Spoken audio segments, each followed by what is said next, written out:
Inshallah, tonight is episode 7 of the life of Yusuf alayhi salam. And today, inshallah, we'll talk about his life in Egypt. And this is the second test in his life. We said that the first one was when his brothers conspired against him and they threw him in the well just to keep him away from his father. So their father's attention and love will be exclusively theirs. We're going to start with the short recap. First, so we said that there's a difference between laghu and making an oath. So laghu is when you make a statement like I put the money in my pocket, I put the food in the fridge. You just make a statement. I'm coming to the masjid tonight. So this is a statement. So this is a statement. If you end up putting the money not in your pockets, but you put the money in the drawer, you put the food in the living room, not in the fridge. If you end up not coming to the masjid tonight, this is called lagh.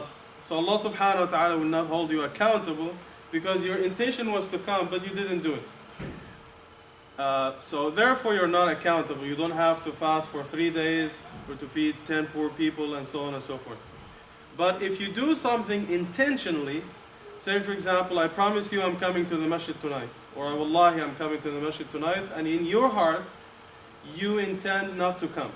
So you make up your mind, you have the intention not to do something, then you make an oath or you promise to do something, then in this case you have to make up for your oath by feeding 10 poor people or clothing them, as Allah says in Surah Al-Ma'idah, or if you don't have the financial ability to feed or to clothe them, then in this case you can fast for only 3 days. But you start with feeding first, not with the 3 days. So this is the case. Also, if you promise to do something haram, like say for example some of the brothers, they come to the masjid, or some of the sisters in Ramadan or something in Jum'ah, and some kids make noise, or they see something they don't like. So what they do, wallahi I'm not coming to this masjid again, or I will never visit my sister again, right? Wallahi I will never give zakah or sadaqah. Like you swear not to do something which is an obligation. Well, it is not. This is not something by your choice. If you feel like praying or coming to the masjid, well, it is not up to you. So you don't make an oath about something like this. So if you make an oath not to come to the masjid again or not to pray again and so on and so forth, then you have to break your oath and you have to feed.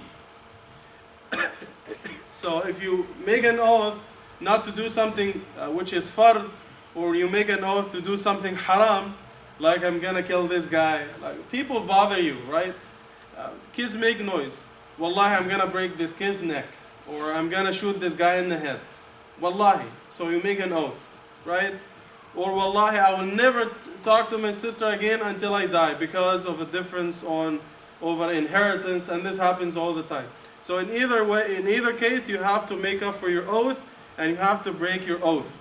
The Prophet ﷺ says, if you make an oath to do something wrong, then do what is right and make up for your oath. Tamam? So this is the thing in this case. Sometimes you make an oath to do something permissible. Another, for example, say for example, your mother will bug you when you get married, and your dad will do the same thing. You have to call your son Abu Zayd, right? You have to. So you tell your dad, okay, khalas, you got it. I will name my son Abu Zayd. Or I will call my daughter Khadija, khalas, just after my mother or after my sister. Then, when the child is born, and this happens like 95% of the time, you have something in your mind, when you see the child right there, he comes down with his or her name. Most of the time you have plans, you make a list, you shortlist the names, like you shortlist them to 10 names out of the 100 names you had. You're Googling names and what this name means, or this name doesn't have a meaning, and all that stuff, then you end up calling something else. So if you make a promise or a vow, nadr, to do something permissible, which is naming your child after someone, or wearing a suit and tie for the wedding, then you end up wearing a jalabiyya or abaya, or instead of calling your son Muhammad or Ibrahim, you end up calling them Rif'at or something completely different. Do you have to make up for your oath? It's not an oath actually, it's a promise. In this case, you don't have to do anything because this is something permissible. It's a matter of choice. It's up to you to call him Muhammad or Atris or Ibrahim. That's your choice. It's up to you, right? So in this case, you don't have to do anything, right? So this is the case. The laghu, the oath. So if you say something unintentionally, then you don't have to do anything. But if you say something, if you make an oath and you do something intentionally, you promise to do something, then you change it, and you promise, and so on and so forth. In this case, you make up for your oath. Last time we spoke about Yusuf alayhi salam and how he was sold for very cheap. The ulama say either his brothers sold him because they wanted to get rid of him before somebody finds out, or the people who found him in the well, they just wanted to sell him before somebody else knows, and they will come to share the money with them. They just sold him for very cheap. So the ulama say, if something is sold for very cheap, you can buy it. Like say for example, as we said last time, if someone is leaving the country and they are selling their van, it is worth 10,000, they are selling it for 3 or 4, you can buy it because you didn't pressure them, you didn't take advantage of their difficulty to pressure them to sell it for very cheap. No, this is what they offered, right? So you just buy it for whatever they offered. So in this case, there is nothing haram. But you know that someone is going to for a surgery, or someone is leaving the country, they have to sell it, and you take advantage of them, and you know that if you don't do the surgery for your mother, she will die. You have to sell me the van. I will give you 2,000. I know it's worth 10, but your mom or the van? Okay, my mom, 2,000. No, you are taking advantage of them. Or if you don't leave the country today, or actually after 2-3 days, they will put you in jail. You know the guy is in a difficult situation. Your van, or you will be in jail. Khalas. You twist their arm so you can reduce the price, and you take advantage of their situation. This is not acceptable. But if this is what they offer, then in this case, you can buy it, inshallah. Tonight, inshallah, we'll go through ayat from 21 to 24. And the ayat talk about the journey of Yusuf alayhi salam in Egypt. Can anyone read the ayat in Arabic?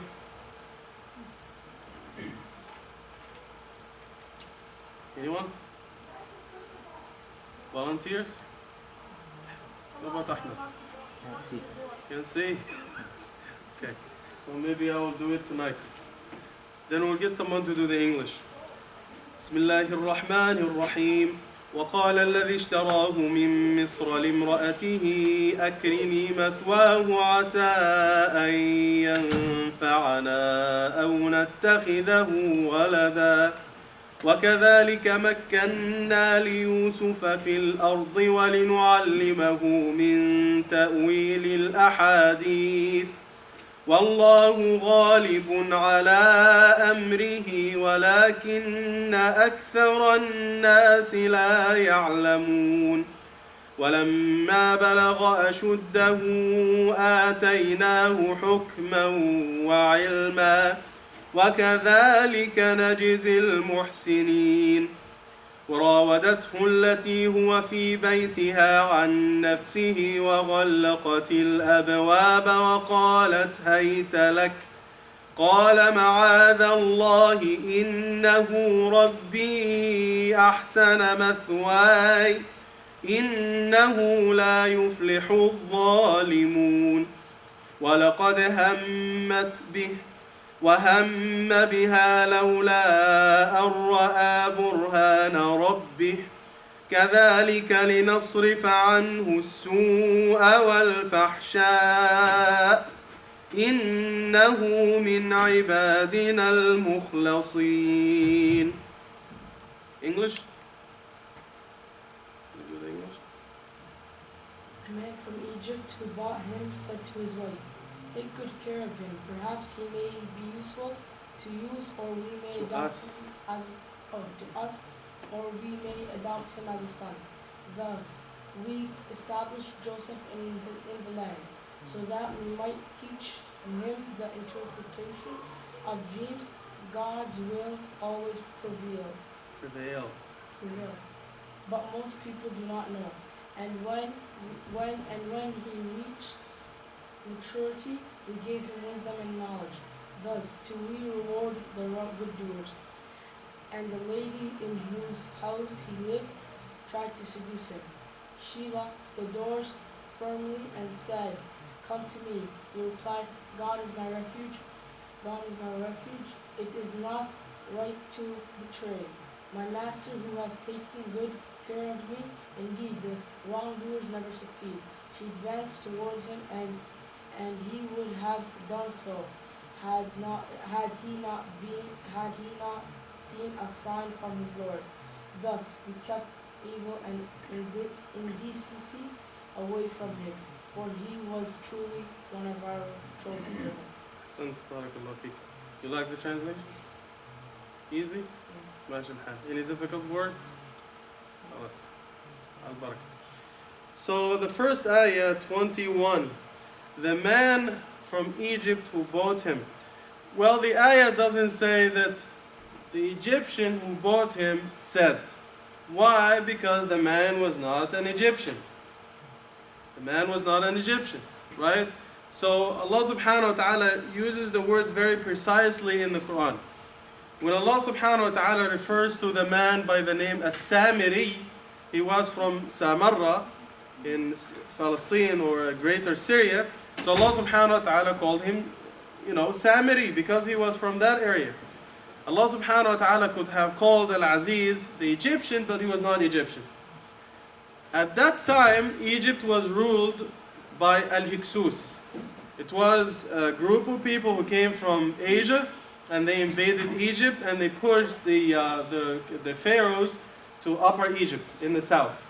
So the north was ruled by Hyksos, and they stayed in Egypt for centuries.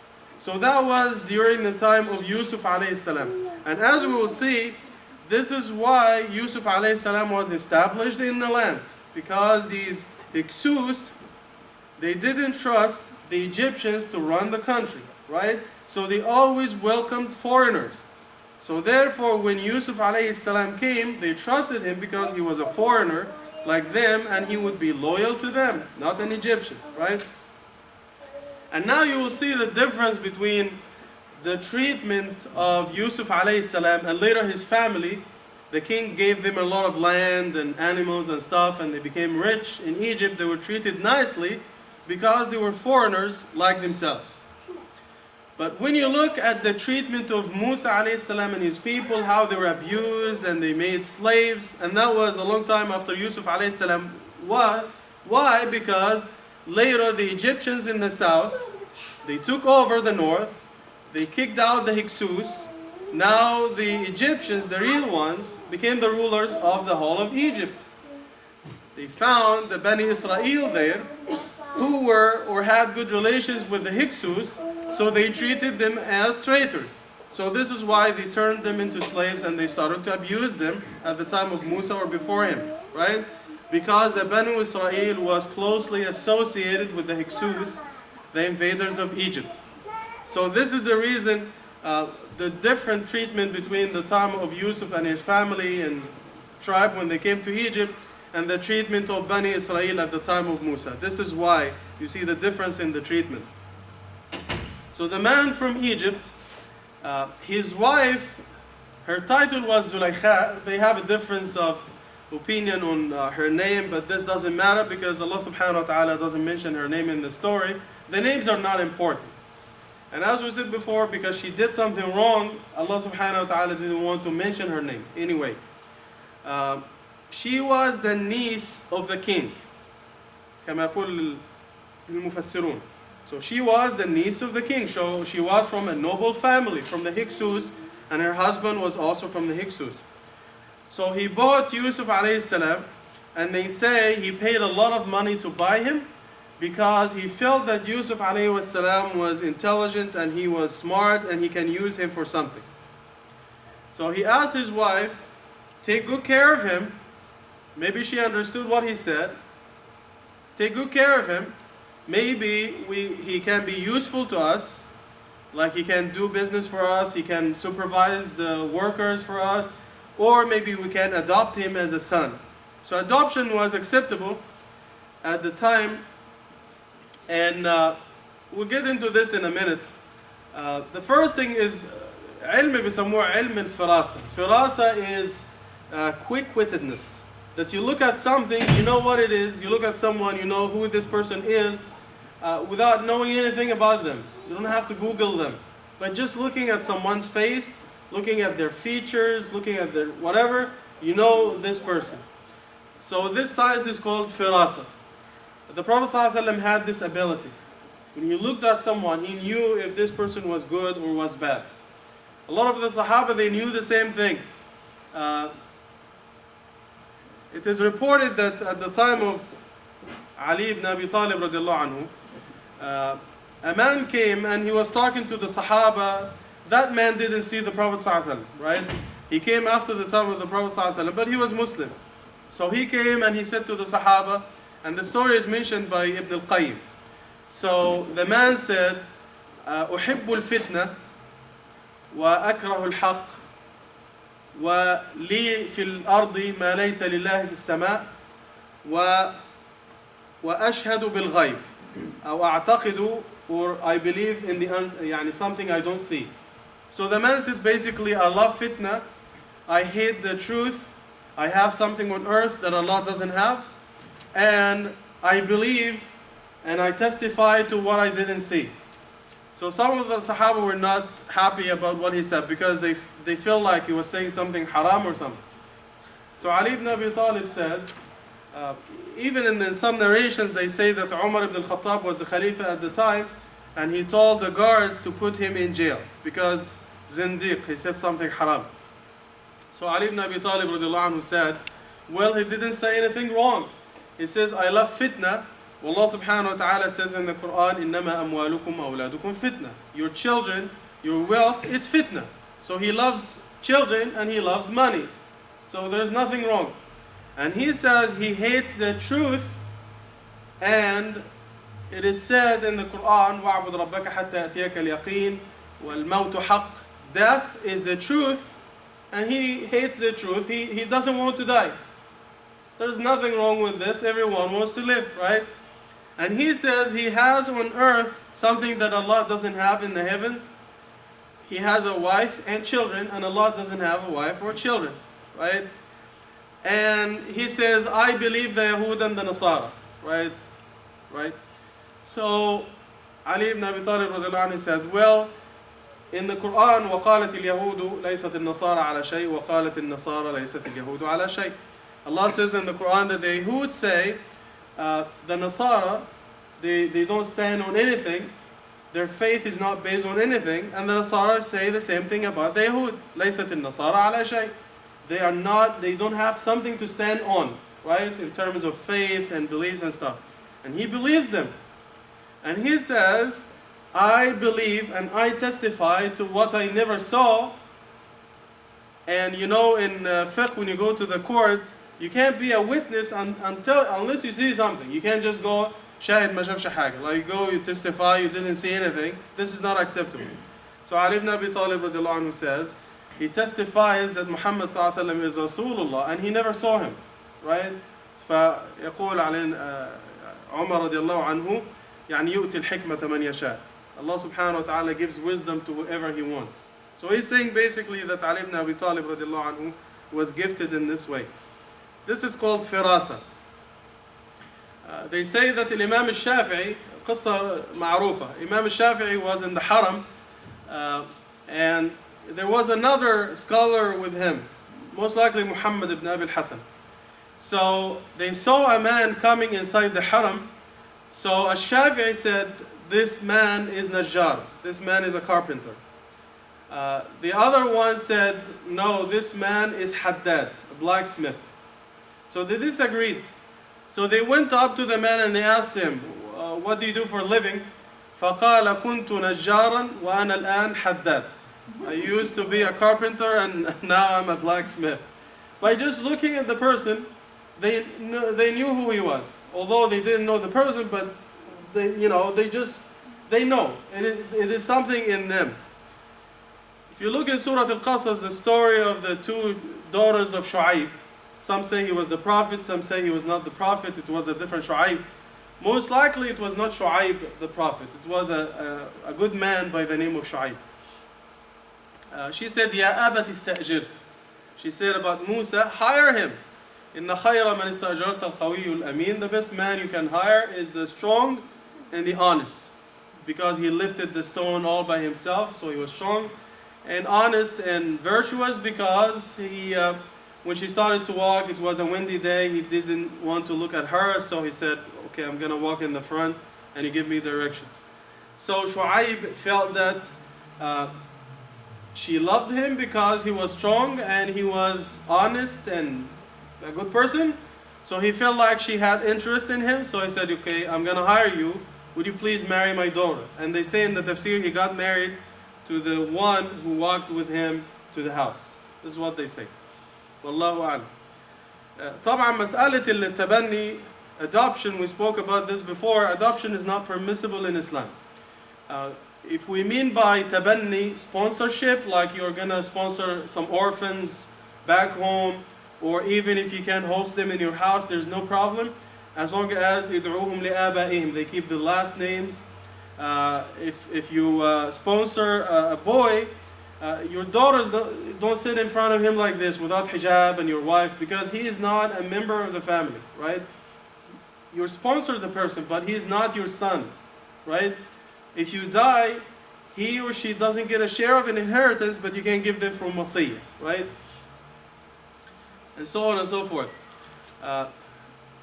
But for adoption, if you change their last name, you give them your name, you give them a share of inheritance, your daughter is sitting in front of this adopted son, like without hijab, and your wife, this is not acceptable in Islam. So this is the difference between sponsorship and adoption. As we said, why Yusuf alayhi salam was established in the land and the Banu Israel were not established, we say, as we said in the beginning, that when Yusuf alayhi salam came to Egypt, Egypt was ruled by the Hyksos, who were themselves foreigners. So this is why they trusted Yusuf alayhi salam as a foreigner like themselves. They defeated the Egyptians, they pushed them south. So at the time, or before the time of Musa, so Yusuf alayhi salam, his family, they were treated nicely and everything, but at the time of Musa or before him, the Hyksos were defeated, they were kicked out of Egypt, and now the Banu Israel, they were treated as the traitors, they were helping the Hyksos and the invaders and so on and so forth, and they were abused. There's a lot of similarities between the story of Yusuf alayhi salam and Musa at this point. You see in the story that the wife of Fir'aun, she said, لا تقتلوه وعسى أن ينفعنا أو نتخذه ولدا. Don't kill him. He can be useful to us, or we can adopt him as a son. In the story of Yusuf alayhi salam, the Aziz said to his wife, take good care of him. Maybe he can be useful to us, or we can adopt him as a son.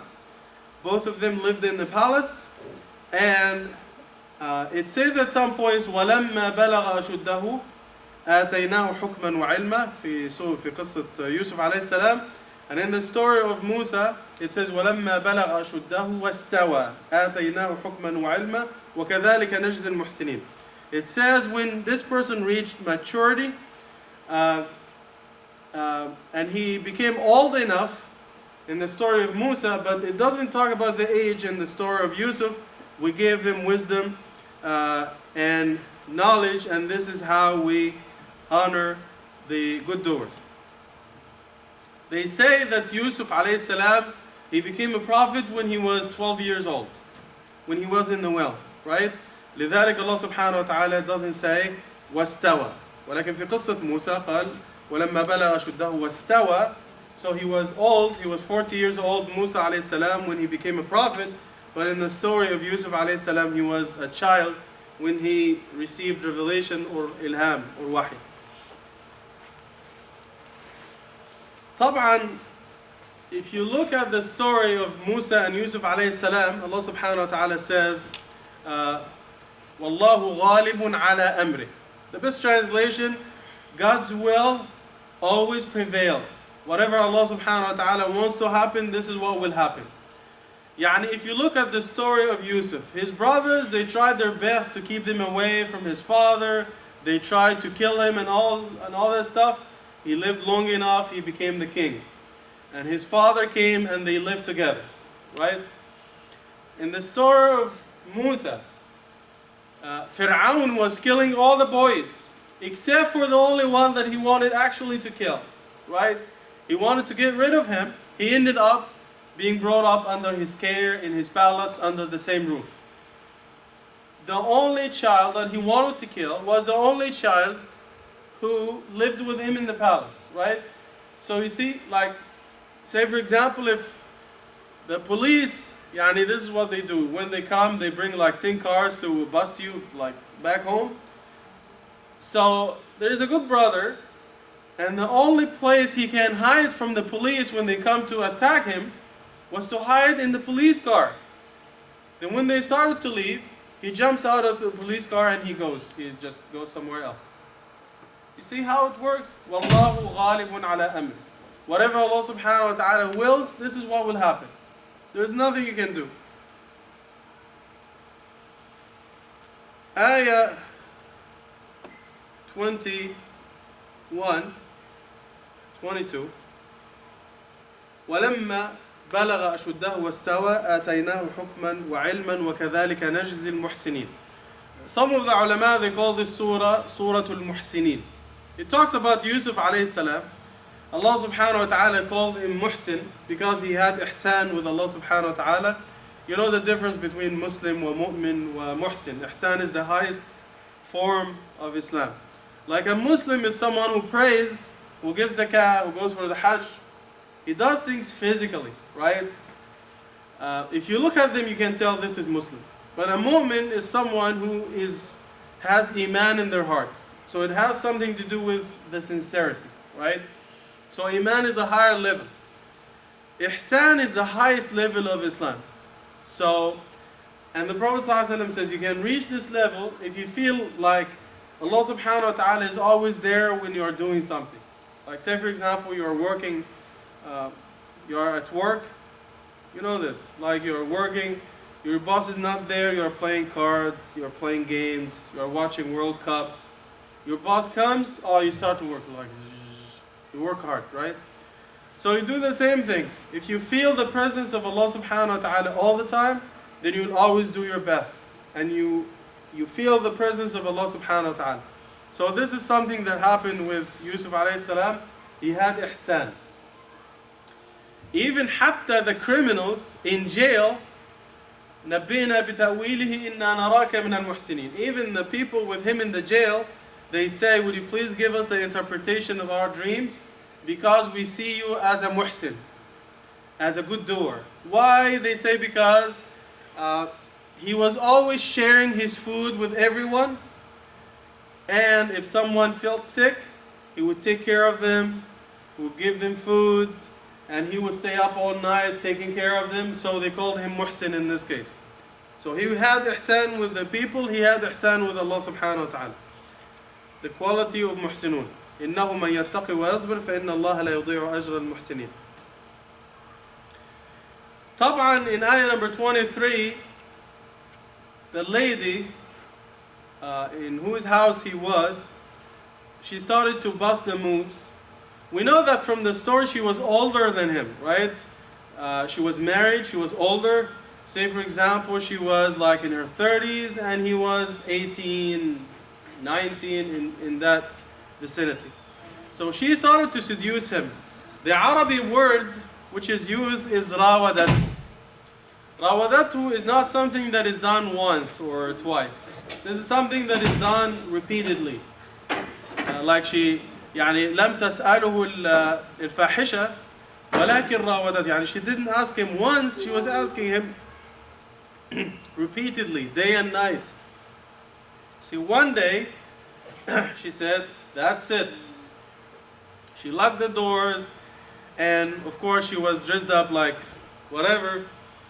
She was doing all these moves, and of course, I'm sure she started by doing something minor, like, leaning down, the quality of clothes, speaking in a very effeminate way, right? Maybe she can attract his attention, right?